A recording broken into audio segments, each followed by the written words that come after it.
Hari ini kita akan belajar tentang nyerita ya, karena mata pelajaran hari ini adalah bahasa Lampung. Jadi saya akan memberikan materi pertama untuk di kelas 12. Sebelumnya prosedurnya sama kayak kemarin, nanti kalian itu menyimak materi dari saya, lalu kalian catat di buku catatan kalian, lalu diupload ke link Google Form nanti yang saya sertakan di link YouTube-nya. Langsung aja, materi pertama kita di awal tahun ini adalah semester 1 ya, adalah nyerita. Nyerita itu artinya adalah bercerita. Jadi di sini nanti saya akan menceritakan salah satu cerita rakyat Lampung. Nanti kalian akan saya berikan kesempatan untuk meresum cerita yang saya sampaikan. Ini sebenarnya materi praktik, jadi kalau misalkan kegiatan KBM-nya itu tatap muka langsung, kalian yang baca di papan tulis dengan membaca teks berbahasa Lampung. Di sini ada 2 cerita. Kalau di buku cetak yang saya punya, ini ada Surai Cambai. Ini menggunakan bahasa Lampung dialek Waikanan.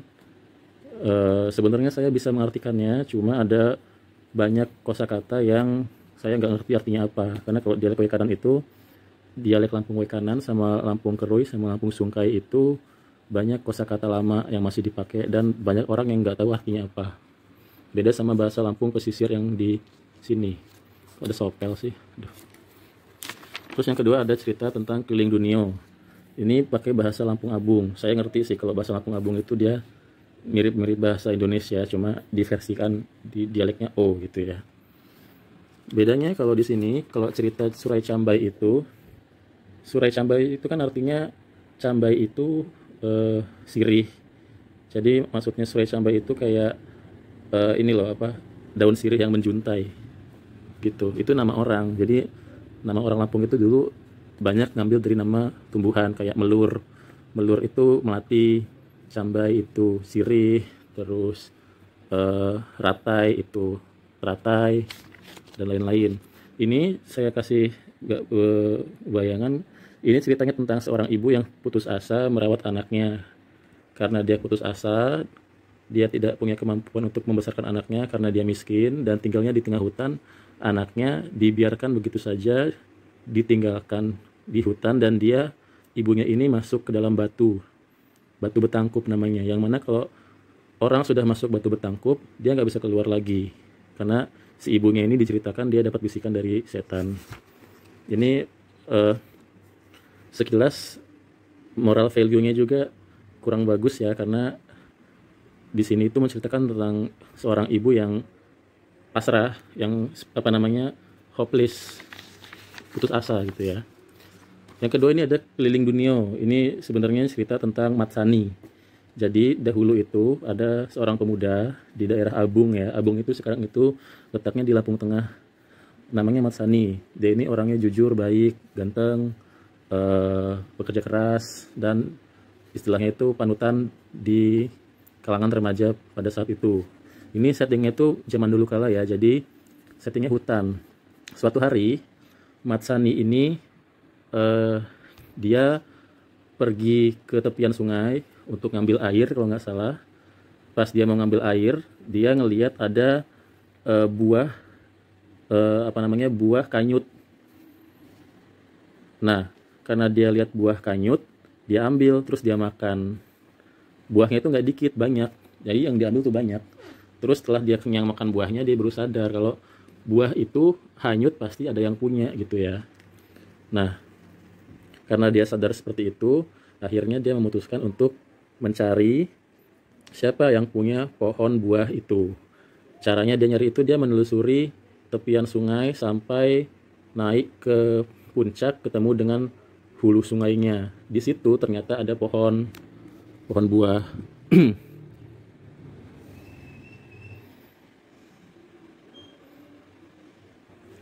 Kalau di buku cetak ini tidak disebutin buahnya itu buah apa, tapi kemungkinan kalau di tengah hutan itu, kalau enggak ya buahnya duren kanyut dong. Kayak kalau nggak buahnya durian mungkin sao atau duku gitu ya. Nah, langsung ya kita lanjut. Setelah dia ketemu sebuah pohon yang buahnya itu jatuh ke hulu sungai terus hanyut, ternyata di samping pohonnya itu ada gubuk. Nah, gubuknya itu isinya kakek tua sama anaknya yang paling muda masih gadis. Dia itu hidup berdua, istrinya sudah meninggal. Nah, datanglah si Mat Sandi ini ke rumahnya bapak tua itu, ngetuk pintu, permisi, assalamualaikum, bla bla bla bla bla. Dia ngaku kalau dia itu sudah makan buah yang kanyut yang jatuh dari pohon yang dimiliki oleh si bapak tua tadi. Nah, mendengar pengakuan si Mat Sani, bapak tua tadi itu akhirnya memberikan sanksi atau hukuman kepada si Mat Sani. Sebenarnya sih dalam hatinya bapak tua itu dia kagum karena ada remaja yang mau mengakui kesalahannya, bahkan untuk hal sepele yaitu buah kanyut. Akhirnya si bapak tua itu tadi meminta atau memberikan ganjaran hukuman kepada si Mat Sani untuk istilahnya itu bekerja di gubuknya. Istilahnya itu jadi ininya lah, asisten dia, bantu-bantu rumah selama 10 tahun. Setelah akhirnya si Mat Sani tadi itu karena demi menebus kesalahannya dia relain untuk jadi pembantunya si bapak tua tadi itu. Jadi kerjanya dia cuma bersihin halaman, terus ngunduhin buah, bersihin rumah. Sedangkan anak perempuan si kakek tua tadi itu selalu istilahnya itu disumputin di kamar, dan nggak boleh Mat Sani itu ketemu sama anaknya. Jadi anaknya itu keluarnya bisa keluar rumah kalau si Mat Sani tadi ini pergi ke kebun si bapak tua tadi, baru dia keluar rumah. Kalau nggak dia masuk kamar kalau ada Mat Sani. Bertahun-tahun lamanya, ternyata nggak kerasa udah 10 tahun, akhirnya Mat Sani izin kepada si kakek tua tadi kalau dia sudah menebus kesalahannya selama 10 tahun, dia mau izin pamit dari gubuk itu. Ternyata kakek tua tadi itu nggak terima, dia malah ngasih ganjaran tambahan kalau nggak kesalahannya si Mat Sani ini nggak diampuni. Nah, Mat Sani karena sangat baiknya orang, akhirnya dia menerima lagi ganjaran tambahan itu. Ganjarannya adalah Mat Sani itu harus menikahi anak bungsunya si kakek tua tadi. Tetapi kata si kakek tua, anaknya itu yang belum pernah dia lihat selama 10 tahun, bahkan di rumahnya kakek tua tadi, dia itu buta, terus pincang sama bisu. Kagetlah si Mat Sani ini, kok bisa gitu ya? Tapi karena dia kekeh supaya kesalahannya itu dapat terampuni, akhirnya dia mengiyakan ingin menikah dengan si putrinya kakek tua tadi. Ya, jangan kalian kira nikahnya itu pakai ijab kabul segala macam, karena ini settingannya adalah zaman dulu kala yang mungkin cara nikahnya beda sama zaman sekarang. Jadi kalau kebanyakan orang-orang Indonesia primitif zaman dulu itu kalau nikah ya tradisional, masih pakai cara-cara nenek moyang karena belum masuk ajaran agama-agama, terutama agama Islam ya. Nah, nikahinnya ini dia gak diketemuin sama si anak perempuan. Bingung lah si Mat Sani ini. Nah, setelah dinikahin pas malam pertama, jadi Mat Sani ini mau gak mau harus malam pertama sama perempuan yang dalam bayangannya itu pincang, buta, sama bisu. Mau gak mau, pas gelap, akhirnya dia buka lampu dalam kamar si pengantin. Kaget dong Mat Saninya. Lah, katanya anaknya bisu, buta, sama pincang. Kok yang dilihat cantik jelita, kata dia, kata Mat Sani.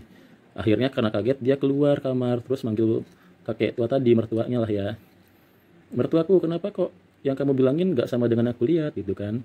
Kaget kan dia, antara kaget, kesel, sama seneng gitu kan. Apa yang dia bayangin gak sama dengan apa yang dia lihat gitu.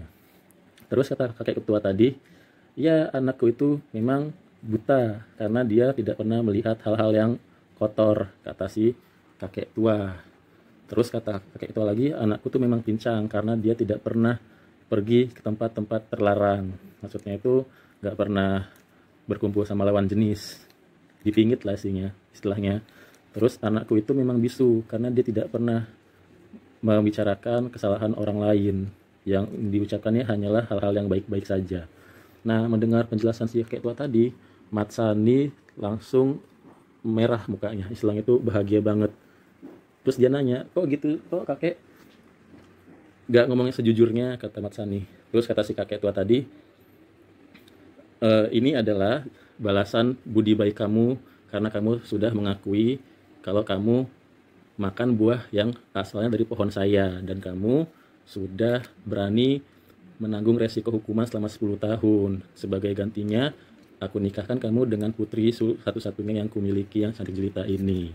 Sejak saat itu, akhirnya Mat Sani hidup bahagia dengan istrinya dan dengan mertuanya di dalam gubuk di hulu sungai tadi. Nah, nilai moral yang bisa kita ambil dari cerita ini adalah kejujuran itu walaupun pahit ataupun sulit untuk diungkapkan, tetapi kalau kita berani untuk mengutarakannya, maka akan berbuah manis. Istilahnya karmanya itu berbuah baik. Kita dapat karma baik dari perbuatan baik yang kita lakukan. Seperti itu ya. Mungkin saya nggak bacain bahasa Lampungnya karena ini saya syutingnya malam, sedangkan harus pakai senter nih. Saya kan kalau baca harus dekat, jadi saya sampaikan inti ceritanya aja.